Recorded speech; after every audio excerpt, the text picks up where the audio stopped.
gente orar um pouquinho mais, tá? Bondoso Pai, que nós possamos entender a Tua Palavra, Pai, o sentido dela, cada dia, Senhor, entendendo o que o Senhor está mostrando e como nós devemos, Senhor, nos portar diante da visão que o Senhor nos dá através da Tua Palavra. Amém. Abençoe agora esse estudo em Cristo Jesus. Amém. Abra a palavra de Deus aí no livro de Marcos, capítulo 6. Evangelho de Marcos, capítulo 6.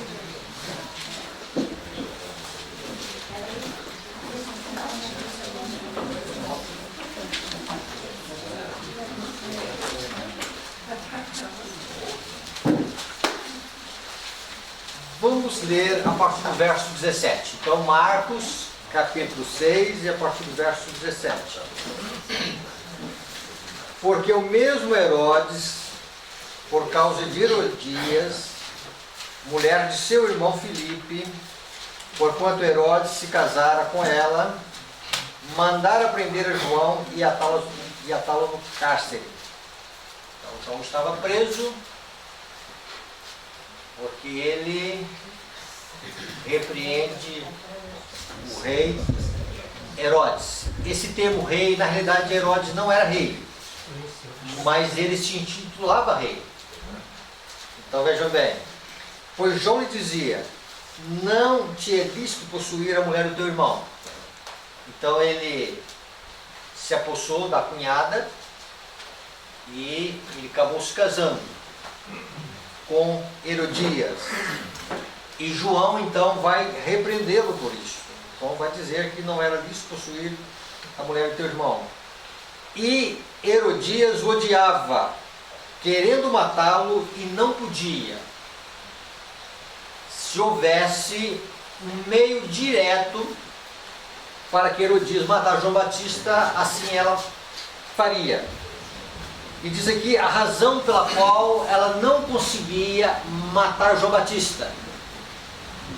Porque Herodes temia a João, sabendo que era um homem justo e santo, e o tinha em segurança. E, quando o ouvia, ficava perplexo, escutando de boa mente. Apesar de ser um monarca ímpio, ou se intitulando monarca ímpio, ele tinha em João Batista e olhava João Batista como um homem muito especial. E ele temia João Batista e ele considerava João Batista justo, mesmo que João Batista havia repreendido a sua conduta com Herodias. Sabedora Herodias de que ela não poderia ter um acesso à morte de João Batista de uma forma direta, ela vai usar uma estratégia. Verso 21. E, chegando um dia favorável, em que Herodes, no seu aniversário natalício, dera um banquete aos seus dignatários, aos oficiais militares e aos principais da Galiléia. Entrou a filha de Herodias, e diz a palavra de Deus, e dançando agradou a Herodes e aos seus convidados. Esta dança da filha de Herodias, que na tradição nós chamamos Salomé, não é assim? Esse termo Salomé também ele é registrado no Estudo de Cia. Então Ellen White em algum momento ela confirmou realmente que a tradição em chamar a filha de Herodias e Salomé é correta. E aí vejam bem, ela, por sugestão da mãe, a filha vai entrar, vai dançar e vai agradar ao rei. E então disse o rei à jovem: pede-me o que quiseres, e eu te darei. E jurou-lhe: se pedires mesmo que seja a metade do meu reino, eu te darei. E saindo ela, perguntou à sua mãe: que direi? Ela respondeu: a cabeça de João Batista. No mesmo instante, voltando apressadamente para junto do rei, foi uma coisa rápida, disse: quero que, sem demora, me des num prato a cabeça de João Batista. Entristeceu-se profundamente o rei, mas por causa do juramento e dos que estavam com ele à mesa, não lhe quis negar. E assim foi feito, né? E enviando logo o executor, mandou que lhe trouxesse a cabeça de João. E ele foi e o decapitou no cárcere.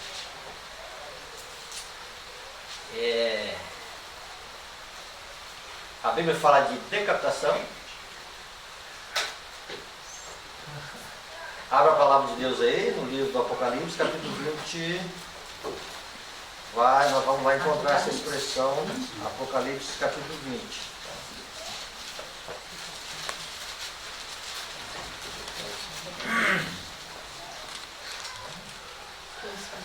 Verso 4. Isso aqui está falando do milênio, está falando dos salvos,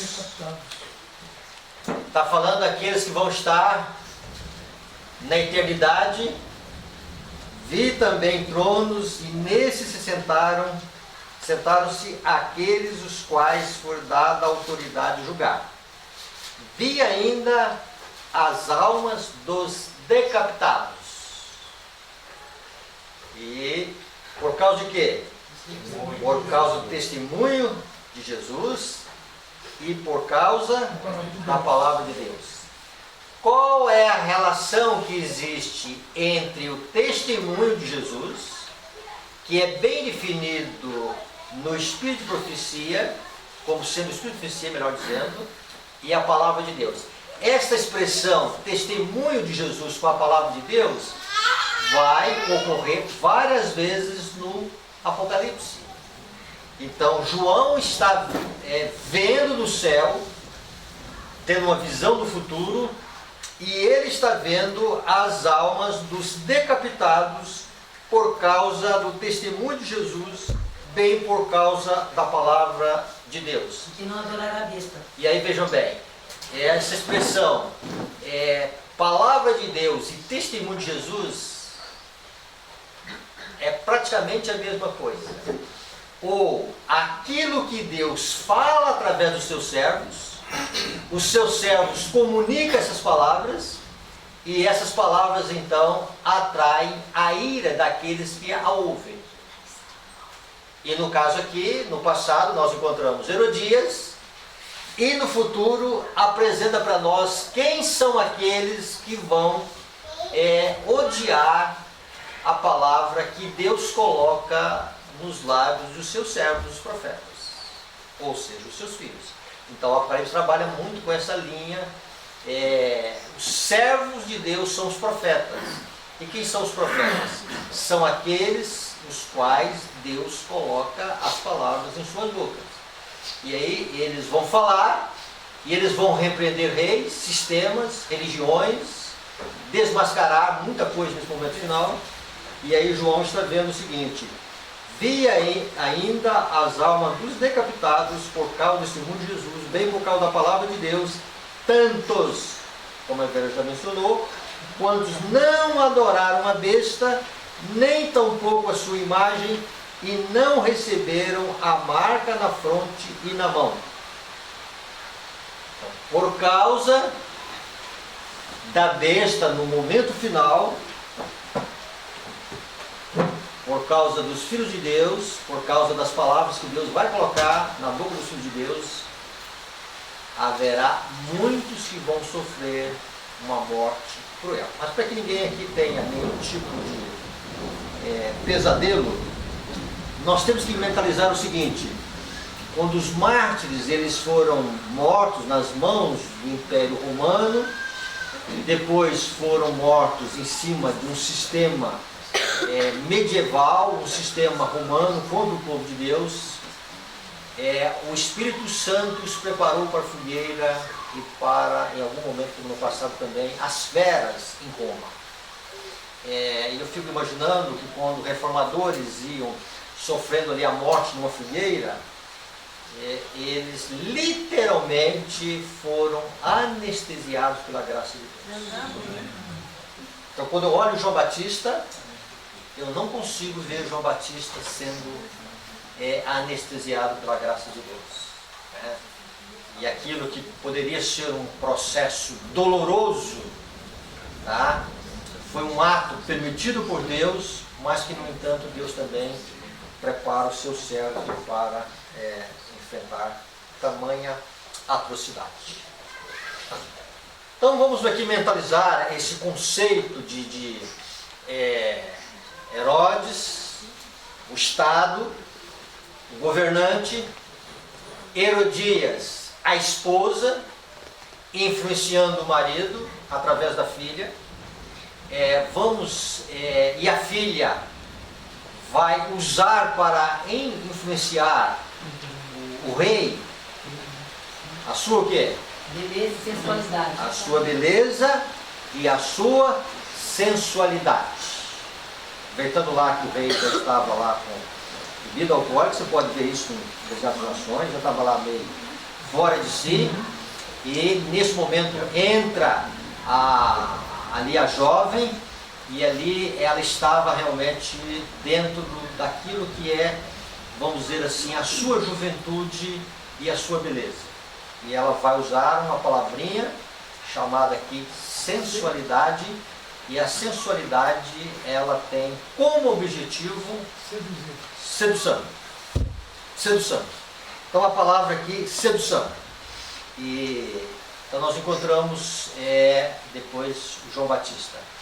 Quando nós olhamos o cenário tipológico, o cenário profético, aí nós olhamos lá Elias, o primeiro Elias, e esse Elias, ele vai trabalhar e vai repreender uma ímpia rainha, e junto com essa ímpia rainha vai estar o quê? 450 profetas que serviam a Baal, e, se não me falha a memória, 400 sacerdotisas que eram adeptas de Astarote, que é chamada de poste ídolo. E ele vai fazer ali uma repreensão, e Jezabel então ela vai, vamos dizer assim, propor um decreto de morte para Elias. Quando nós olhamos, João Batista também está enfrentando o mesmo dilema de um casamento que nunca foi o propósito de Deus. Ele vai repreender por usar a palavra do profético e vai sofrer as consequências. Quando nós olhamos para o futuro, tá? Existe um casamento que Deus nunca quis que ele acontecesse, e ele vai se repetir no final. É o casamento, igreja e Estado. Tá? E eu volto a repetir, né? Em alguns momentos a gente trabalhou muito, algumas palestras aí. O ano 2022 foi um ano em que muitos adventistas se inflamaram, vendo cada vez mais o Estado se inflamar positivamente, né, em favor de uma religião, o Estado promovendo uma religião, ou o governante sendo favorável que o Estado então coloque uma religião. Isso é o período de Constantino, tá? É o período de Constantino, e muitos torcendo que houvesse período, tá? É o período de Constantino. O Estado chamando a igreja para cá. Isso é uma sedução. Mas o que nós podemos entender aqui agora de Jezabel, não, agora aqui de Herodias, que vai simbolizar, né? Me ajuda a simbolizar, vai ser aqui alguma coisa do futuro. Herodias, ela não gosta de João Batista, ela odeia João Batista, porque do João Batista fala a verdade. João Batista é um tipo daqueles que vão estar se preparando para a segunda vinda de Cristo. João Batista, literal, se preparou um povo para a primeira vinda de Cristo. E agora, o Elias moderno, que nós encontramos lá, eis que enviaria o profeta Elias, antes que venha o grande e terrível do Senhor. Então, João Batista veio na virtude e no espírito de Elias. E nos últimos dias, o remanescente também estaria na virtude do poder de Elias. E por repreender uma grande meretriz, que é mencionada no Apocalipse 17, por mencionar que essa meretriz se uniu com o Estado numa união que Deus não queria que acontecesse, então é o seguinte, ela vai pedir a cabeça dos remanescentes. A história se repete naquilo que aconteceu no passado. Mas o que a gente pode aprender sobre a dança da filha de Herodias? Qual que é esse processo de sedução final? É nesse sentido, irmãos, que nós vamos agora entender aqui um pouquinho o que seria essa sedução. Essa palavra sedução ou seduzir, ela aparece no Apocalipse. Ela aparece em duas linhas. Ela aparece, se não me falhe a memória, no capítulo 3, capítulo 2, aliás, tá? Então vamos lá, Apocalipse, capítulo 2. Só confirmando com vocês aqui, essa expressão sedução.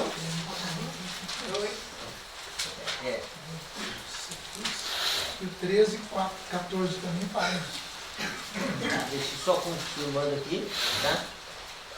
Aqui, o verso na quarta igreja, Tiatira, tá? Fala de uma prostituta, fala de uma Herodias moderna, podemos assim dizer. Tenho, porém, contra ti o tolerares o que esta mulher, Jezabel, a que si mesmo se declara profetiza, não somente ensine, mas ainda seduza os meus servos a praticarem a prostituição e a comerem coisas sacrificadas aos ídolos. Essa expressão, comer coisas sacrificadas aos ídolos, nós já vimos isto numa tipologia passada. Estão lembrados disso? Lá, o povo de Deus, antes de entrar na terra prometida, e aí vieram as moabitas, e elas seduziram o povo de Deus a comerem coisas sacrificadas aos ídolos. E o que são coisas sacrificadas aos ídolos? Estão lembrados? Não.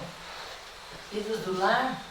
Tá. Isso é o seguinte, isso isto é uma referência a práticas espíritas. Tá? Então, o espiritismo, ele tem uma forma de sedução. Vocês querem ver isso agora na visão do Apocalipse? Dentro da visão do Apocalipse, capítulo 16,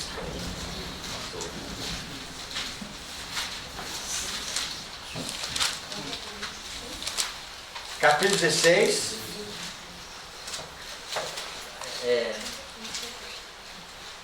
depois nós vamos voltar, uma hora dessa, recapitular a questão das moabitas, tá?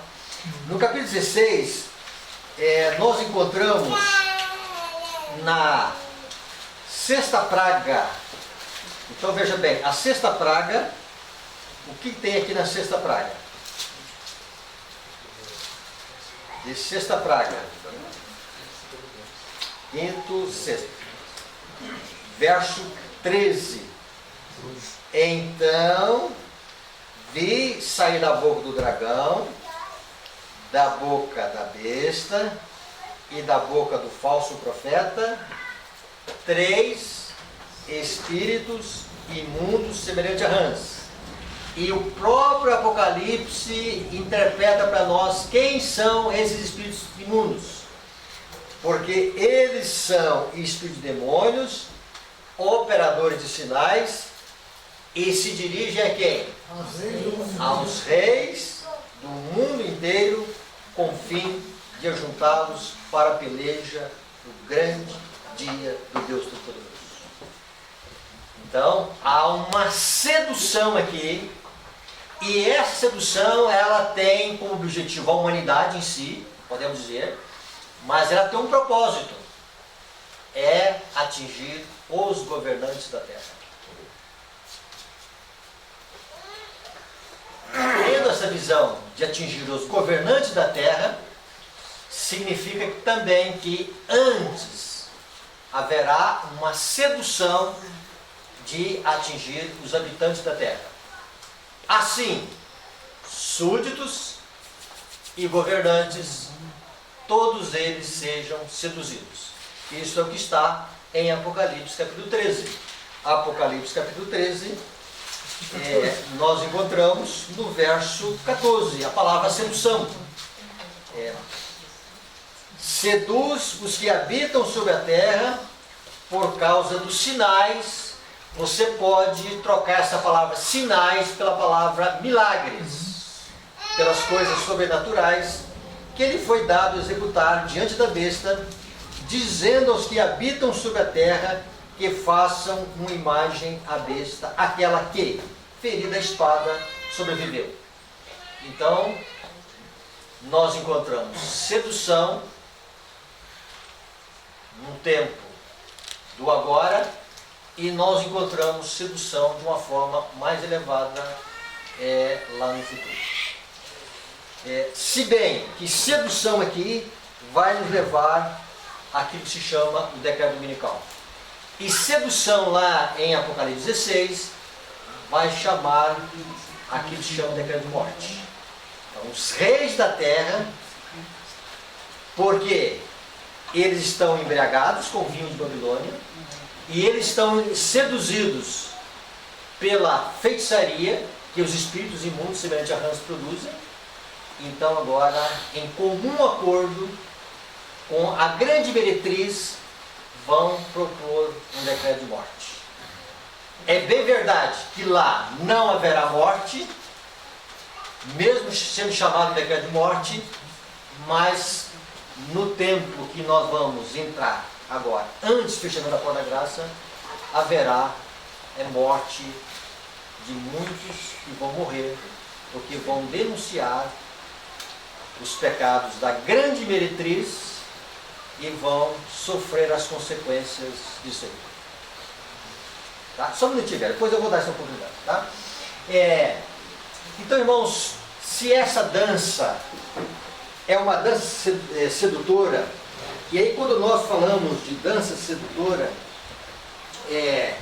nós podemos ver aqui essas duas coisas. Uma sedução crescente. Seduz os que habitam sobre a terra, Apocalipse 13, né? Opera grandes sinais diante dos homens, seduz os que habitam sobre a terra por causa dos sinais que lhes foi dado executar diante da besta. Então, nós precisamos entender de onde surge essa sedução inicial, para nós entendermos o que a palavra de Deus está dizendo sobre isso. E seduz, como já lemos no Apocalipse, né, aos reis da terra. Assim, nós temos súditos e nós temos governantes sendo seduzidos. E diz claramente que são espíritos de demônios, operadores de sinais. Observe aqui essa citação. Os protestantes dos Estados Unidos, é bem claro, na América do Norte, serão os primeiros a estender as mãos através da voragem, do abismo, para apanhar a mão do Espiritismo. Ou seja, entre a reforma protestante e o Espiritismo havia uma distância muito grande, um abismo, e que na visão dos reformadores, ou na vida espiritual dos reformadores, Espiritismo lá, vida cristã aqui. Está muito separado. Essa separação. Mas com a queda espiritual, o movimento da reforma protestante, acontecendo inicialmente nos Estados Unidos, ou principalmente nos Estados Unidos, esse protestantismo apostatado, eles estendem a mão para puxar para cá o espiritismo. Então, irmãos, uma das coisas que nós precisamos entender é a ascensão do espiritualismo, que é uma forma do espiritismo se manifestar nos nossos dias. E às vezes nós olhamos muito a questão dos passos de Roma, nós olhamos muito o que está hoje no mundo, e é bem verdade que tem os passos hoje de Roma, estão dizendo claramente para nós que eles estão prontos a dar um bote. Mas o que nós precisamos também enxergar que, aliado a isso, é o Espiritismo. O Espiritismo e o decreto dominical, as duas coisas acontecem assim, ó. Não acontece Espiritismo aqui e decreto dominical aqui, tá? Veja bem. Porque a imagem da besta, ou a réplica da besta, a cópia da besta, ela acontece aqui com os protestantes. Tá? Então, primeiro eles pegam o Espiritismo. Primeiro eles adotam o Espiritismo através do abismo para apanhar a mão do Espiritismo. Estender-se-ão por sobre o abismo para dar mãos ao poder romano. Mas não esqueçam disso. Primeiro o Espiritismo. E agora trazem junto de si o poder romano. E assim vão formar o quê? Uma tríplice aliança. E sobre a influência dessa tríplice união, este país, os Estados Unidos, seguirá as pegadas de Roma, desprezando os direitos de consciência, a imposição do Estado. Vamos ver isto numa outra visão bíblica, onde nós encontramos 2 Tessalonicenses capítulo 2. 2 Tessalonicenses capítulo 2, nós temos essa mesma visão que foi apresentada até aqui, para nós entendermos esse momento final. Segunda carta de Paulo à igreja de Tessalônica, no capítulo 2.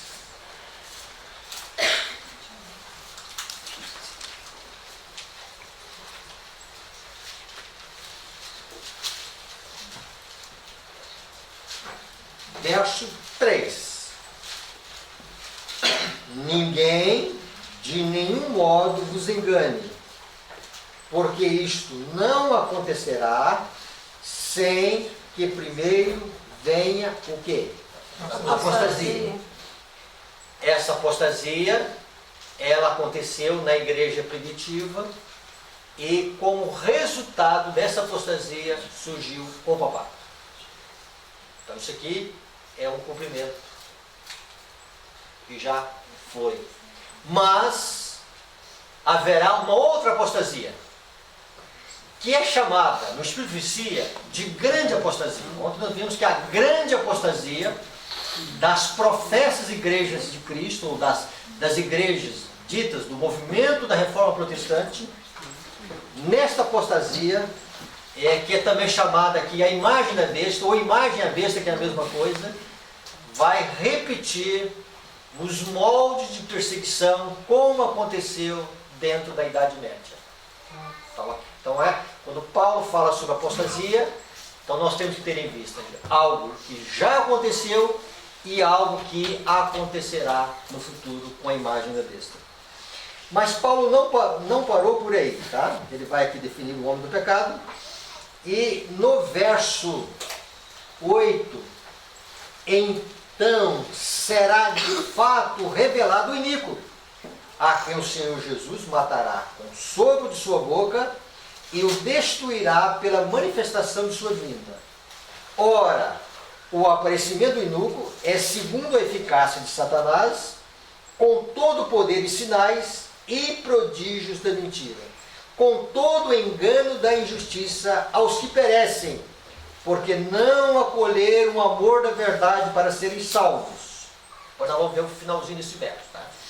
Então veja bem, então o poder operador de sinais, o poder operador de milagres, vai se manifestar nesse momento final.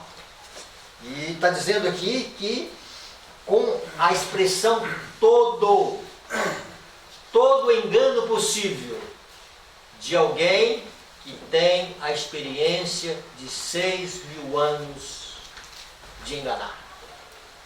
E está dizendo aqui que, além de todo engano,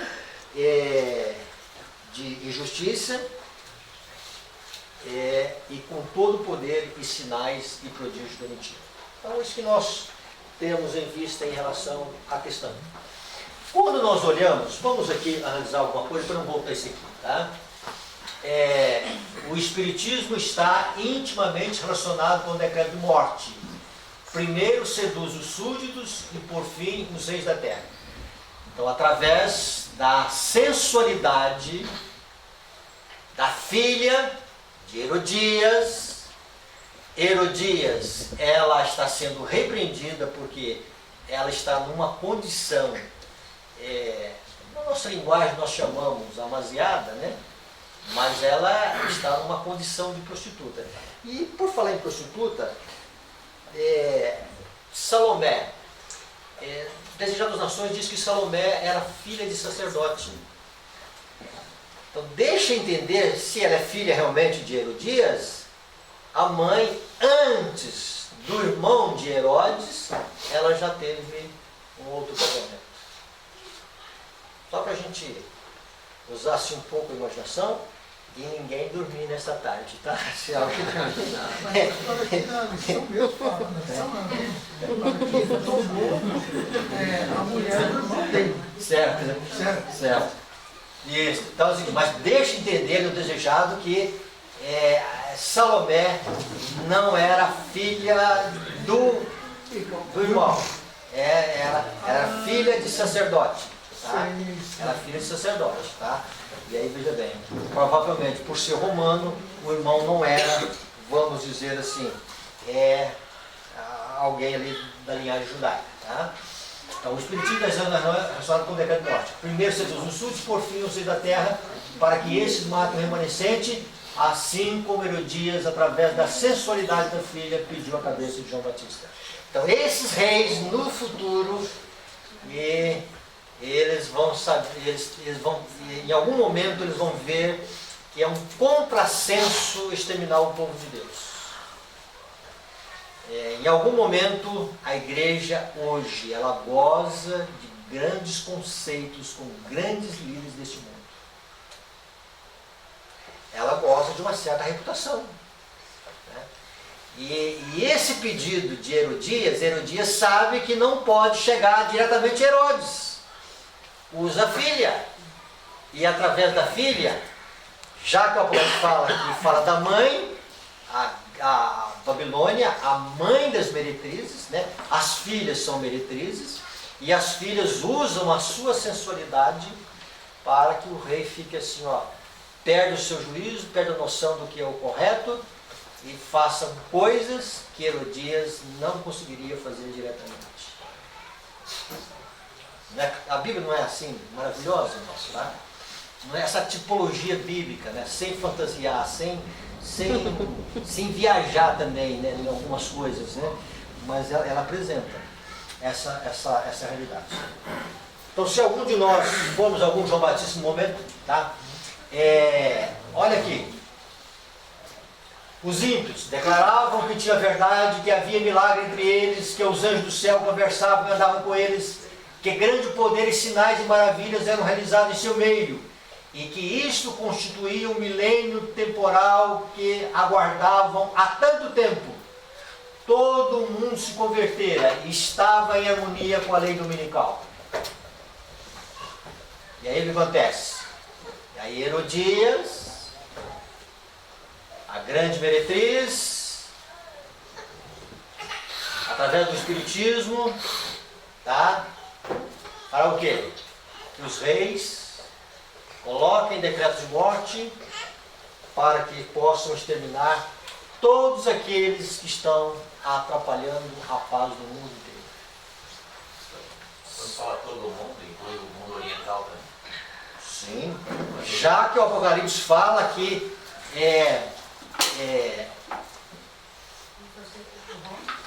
Apocalipse 18, ser humano não segue o dominical.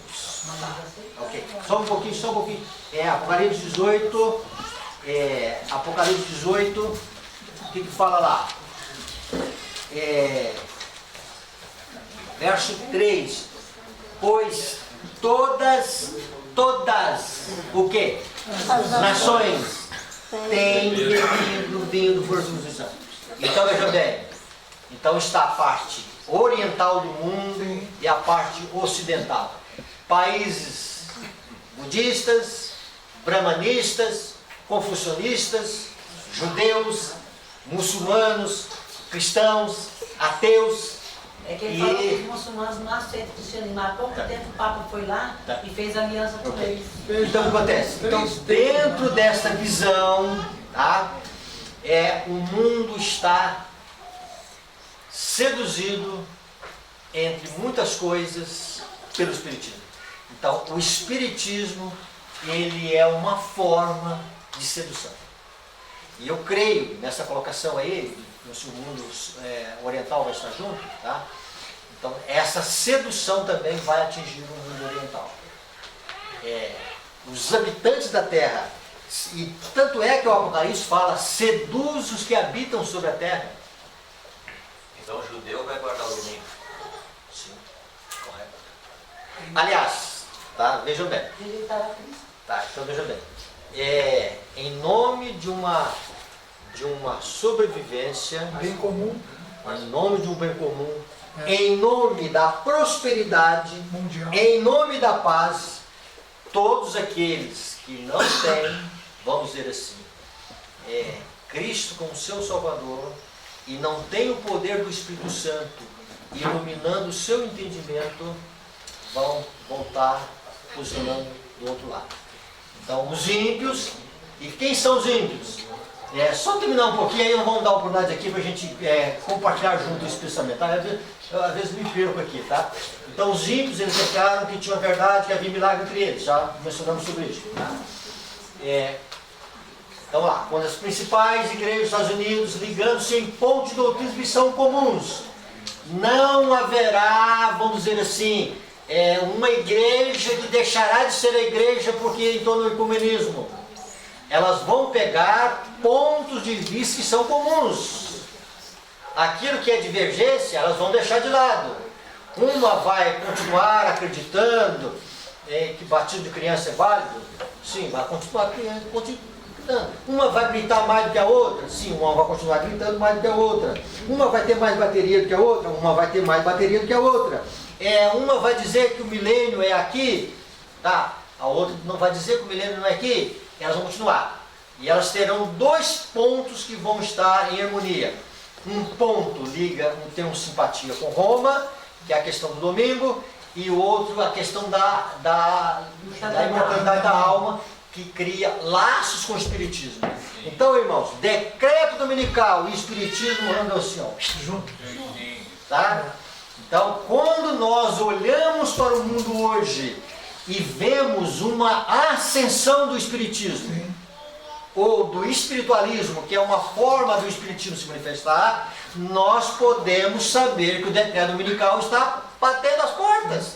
Quando nós vemos as igrejas falando que precisa de um avivamento, quando nós olhamos lá nos Estados Unidos, que tem lá grupos de jovens que estão lá, ali é o seguinte, irmão, ali nós podemos dizer que já estamos vendo um fogo estranho acontecendo nas professas da Igreja de Cristo, preparando realmente para que hajam manifestações de milagres que vão acontecer, entre aspas. E esses milagres são descritos no Espírito Profecia como coisas não naquilo que as pessoas pretendem fazer. Hoje, quando você liga a televisão, você vê um milagreiro e ele propõe fazer milagre, mas você não vê o milagre. Você vê lá alguém falando de milagre, mas você nunca viu o milagre que eles praticam. Mas no momento final, não. Nós vamos ver milagres. Nós não vamos ouvir pessoas falando que foram curadas. Nós vamos ver pessoas sendo curadas. E não é o poder de Deus. Então Satanás ele está esperando, à medida em que o tempo vai escoando, ele vai usando duas estratégias. Ele vai aumentando o poder do engano e ele vai aumentando a sua ira sobre o povo de Deus. E essa ira se manifesta com o decreto dominical. Mas Deus intensifica o poder do Espírito sobre o seu E povo. Deus intensifica o poder do Espírito Santo. Isso é verdade, tá? Então, veja bem. Influenciar o Estado para que imponha seus decretos e apoie as instituições. A América do Norte protestante terá formado uma imagem de hierarquia romana, que é a imagem da besta, mesma coisa. E a aplicação de penas civis aos dissidentes será um resultado inevitável. É isso aqui. Paulo, essa expressão aqui é Paulo. Paulo está falando da vinda de Cristo como um evento que ocorrerá imediatamente após o trabalho de Satanás. Por intermédio do Espiritismo, nas seguintes palavras: ora, o aparecimento do iníquo é segundo eficácia Satanás, com todo o poder e sinais e prodígios da mentira, e com todo o engano de injustiça aos que perecem, porque não acolheram o amor da verdade para serem salvos. Aonde que a verdade é acolhida? Coração, mente. Tá? Mas nós precisamos definir mente e coração.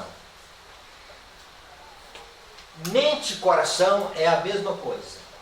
Só que em algum momento também a palavra de Deus fala que a lei de Deus na mente e no coração. Pastor, qual a diferença então quando a palavra de Deus fala de mente e coração? Quando ela faz essa divisão, ou essas duas coisas, ela está falando da mente como sendo o intelecto, ou seja, o consentimento da verdade, a aceitação da verdade no âmbito mental, da mente, do raciocínio. Olha, aqui está a verdade. E quando ela fala de coração, junto com mente, ela está dizendo que essa verdade tem que entrar no nível mais profundo. Essa verdade tem que entrar no coração, ela tem que ser engolida no coração. E essa verdade, ela é definida no livro de Efésios, numa expressão que Paulo usa, se não me falha a memória, capítulo 4. Capítulo 4. É a verdade tal como é Jesus. O que é a verdade tal como é Jesus? É a verdade acompanhada do Espírito Santo. Então, se a verdade tal como é Jesus não entra, ela só fica no âmbito do intelecto. Ela não entra com o seu poder transformador. Tá? Então, vejam bem. Então, esses que não acolheram a verdade, tá? O amor da verdade para serem salvos, e se eles não acolheram o amor da verdade, a mensagem do terceiro anjo, ela vai ser pregada apresentando ao mundo essa questão do amor da verdade. Então, ela vai ser apresentada no poder do Espírito Santo. Nós já falamos isso em alguns encontros. O Espírito Santo ele vai romper essas barreiras que ideologias, filosofias, heresias, doutrinas espúrias, e cercou o coração do ser humano. No passado, quem já viveu um pouquinho na igreja adventista sabe disso. Quando um adventista saía da igreja, ele ia para o mundão, ia para tudo quanto é lugar. Qualquer hora que você encontrasse com ele, ele ia dizer uma coisa para você: se eu tiver de voltar um dia, eu volto para adventista. Tá bem arraigada. Com essa mente moderna, cheia de WhatsApp, cheia de meio de comunicação, cheia de redes sociais, a mente do ser humano ela não está funcionando de uma forma como ela deveria funcionar. Tá? Parece que está difícil grudar as coisas na mente do ser humano. Tá? Então nós temos perdido pessoas hoje da igreja, pessoas de tempo de igreja, não são novatos não, tá? Que em algum momento deixam a verdade para ir para alguns movimentos. E, pasmem, eu conheço pessoas que voltaram à velha vida romana, como tinha no passado. Então, veja bem, mas então o Espiritismo, à medida que o Espiritismo à medida que o tempo vai avançando, o Espiritismo ele vai também tendo o seu avanço nesse mundo. Olha o que ela fala aqui. Vê a rapidez com que esse engano, o espiritismo, se propagava. Foi-me mostrado um comboio avançando com a velocidade do relâmpago. Então você agora veja isso, tá? O anjo ordenou-me olhar cuidadosamente. O anjo que estava dando a visão para ela. Fixei os olhos nesse trem. Parecia que o mundo inteiro ia embarcado nele. Mostrou-me então o chefe do trem, uma pessoa formosa e imponente, para quem todos os passageiros olhavam e a quem reverenciavam. Numa outra visão que ela teve sobre a passagem de Cristo do Santo para o Santíssimo, e aqueles que não entraram pela fé no Santíssimo perderam a Cristo de vista. E diz que Satanás ouvia as suas orações. Então o mundo inteiro vai começar, e o mundo inteiro começa a orar pedindo o batismo do Espírito Santo. Mas quem vai ouvir vai ser o inimigo. Mas isso está acontecendo nos Ok. Estados Unidos. E o que acontece? Satanás ouve essas orações E dá o falso. e dá para eles o quê? Falso livramento. Dá poder para eles, tá certo? Mas não é de Deus. Então isso aqui, veja bem. Ela continua. Fiquei perplexo e perguntei ao meu anjo quem era. Disse ele, é Satanás. Ele é o chefe na forma de um anjo de luz. Ele leva cativo o mundo. E todos estão indo para a perdição com a velocidade do relâmpago. Irmãos, esse é o cenário profético. Tá? A dança da filha de Herodias. Tá? A mãe usa a filha para que a filha explore a sensualidade que ela tem. Ela é a primeira que busca no abismo. Tá? E aí sim consegue levar o mundo cativo. Nós temos milagres, Deus está conosco. Então isso é vamos dizer assim, uma visão geral que nós temos, que vocês já estudaram aí e já tem essa visão. O mundo está caminhando para ir para o precipício através de um chefe conduzindo as pessoas. E o que ele usa? O engano. Mas nós vamos aqui entender, o que nós vamos entender sobre isto, sobre igreja? O que isso agora, na prática, o que é a advertência para nós como igreja?